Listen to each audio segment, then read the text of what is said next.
Avanza, a través de su máximo líder, Ramiro González, fue uno de los primeros partidos políticos en señalar que el modelo económico del gobierno se estaba quedando sin gas o sin dinero, que es lo mismo. El tiempo les dio la razón y ahora se trata de conseguir inversión a través de un proyecto de ley al que el sector empresarial le apuesta, aunque sin estar del todo convencido. ¿Qué se tiene que corregir para hacer aún más atractivo el país a la inversión privada? Es la pregunta para Byron Pacheco, asambleísta por Avanza, por la provincia de Cañar. Bienvenido a Contacto Directo, buenos días. Muy buenos días. Cambiar el modelo de crecimiento económico basado en el gasto público y sustituirlo y reemplazarlo por un proyecto y por un modelo que atraiga la inversión nacional y la inversión extranjera. El Ecuador vive momentos difíciles, muy duros en su economía, debido a factores externos como la caída del precio del petróleo, la apreciación del dólar y la devaluación de monedas en los países vecinos, problemas económicos internos y problemas políticos internos agravan la crisis. No nos olvidemos de que las cifras oficiales del Banco Central nos decían que íbamos a tener un crecimiento del 3.9% anual, pero a mitad del semestre llegamos a crecer en un 1% o en 1.9%, luego pasaron las cifras al 0.4% y actualmente la CEPAL indica de que habría hasta un decrecimiento económico. Ayer escuchaba cifras de la CEPAL nuevamente de que las exportaciones caerían en un 24%, menos 24%. Pero, ¿qué es lo que sucede? El Banco Central asimismo ha indicado, y los titulares del Frente Económico, de que habrá una reducción de inversión para el próximo año. El presupuesto se reduciría, gastos de inversión, en 6.500 millones de dólares. No creemos en un Estado obeso, no creemos en que los recursos se concentren en un Estado obeso como se lo está haciendo actualmente. Tampoco creemos, como piensan los neoliberales, en un Estado anoréxico. Creemos, como la mayoría de los ecuatorianos y como la mayoría de los países del mundo, en un Estado esbelto, que le invite al sector productivo, que le invite al sector privado a ser partícipe del desarrollo, a que inviertan. La inversión del sector privado nos generará desarrollo, producción, productividad. Por supuesto, esto traerá empleo, trabajo, traerá circulante, nos permitirá de que la gente tenga plata para poder adquirir lo que necesita y pagar sus bienes de consumo y de servicio. Por eso apoya Avanza la iniciativa de incentivos público y privada presentada por el Ejecutivo, pero este no es el único ingrediente, no solo con la ley que plantea, por supuesto, exoneraciones y exenciones en el campo tributario para las empresas nacionales o extranjeras que inviertan en el Ecuador, ni tampoco con la eliminación del impuesto a la salida del país, es lo único que se requiere. Necesita que el gobierno nacional y que el Estado central le dé todas las garantías al inversionista, porque el inversionista es el que arriesga, el inversionista es el que apuesta, el inversionista es el que va a poner la plata para desarrollar no solamente los proyectos que constan en la propuesta o iniciativa de ley, que es para la construcción de puertos, de aeropuertos, para la construcción de vías y de vivienda social. ¿Qué pasa si se genera vivienda social desde el sector privado? Tendrá trabajo el artesano, el carpintero, el gasifitero, el promero, la venta de áridos, la explotación de áridos, las fábricas de acero, de aluminio, de vidrio. Y para ellos también debería haber incentivos. Eso es lo que necesitamos. Y para ellos también debería haber incentivos. Por supuesto, y estos incentivos lo plantea la ley, pero por sí solo. La ley pondrá un porcentaje para darle garantía y certidumbre al inversionista.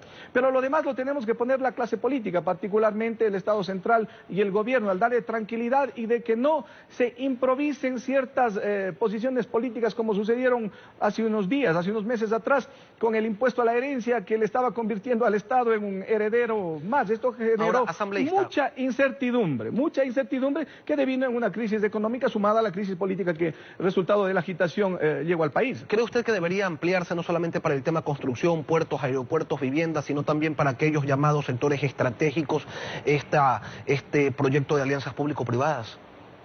Pero por supuesto, en América Latina se invierten directamente 157.000 millones de dólares desde el sector privado. A ver, revisemos lo que pasa en Honduras. Honduras tiene una inversión de cerca de 1.050 millones desde la empresa privada.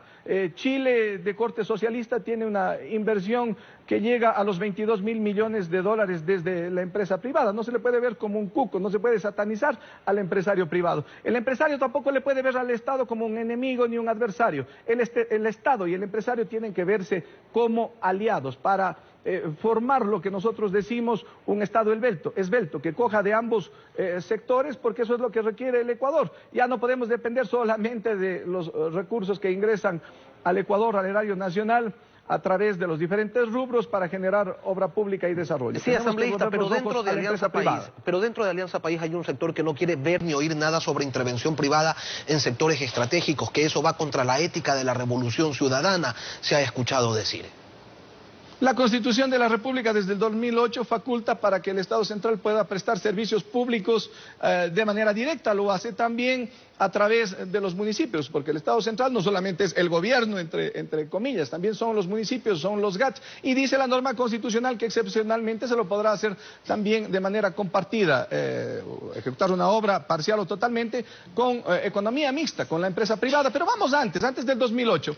En el año 90 se expidió la ley de modernización. A partir del artículo 41 indica de que se pueden hacer alianzas públicas y privadas para trabajar en dotación de agua potable, en electrificación, en petróleos, en energía eléctrica, en telecomunicaciones. No tiene que eso ser un tabú. Aquí no se está creando absolutamente nada. La Constitución y la ley están allí desde hace muchos años. Lo que se está presentando es un proyecto de incentivos con el cual coincidimos y hemos hecho propuestas para que, por ejemplo, exista un gran acuerdo nacional y no solamente se dé esta ley, se fortalezca la misma con una moratoria y se haga una pausa en normativa jurídica, que mañana no se esté cambiando disposiciones en cuanto al tema laboral, ambiental y tributario. Todos esos mensajes son actitudes que en la práctica las debe demostrar la clase política y particularmente el gobierno nacional para que los capitales nacionales y extranjeros se inviertan en el Ecuador. Pero ¿cómo interpretar las señales que vienen desde el poder? Por un lado se propone esta ley que contiene importantes incentivos y por otro lado el presidente dice que ya va a analizar, lo dijo en Cuenca,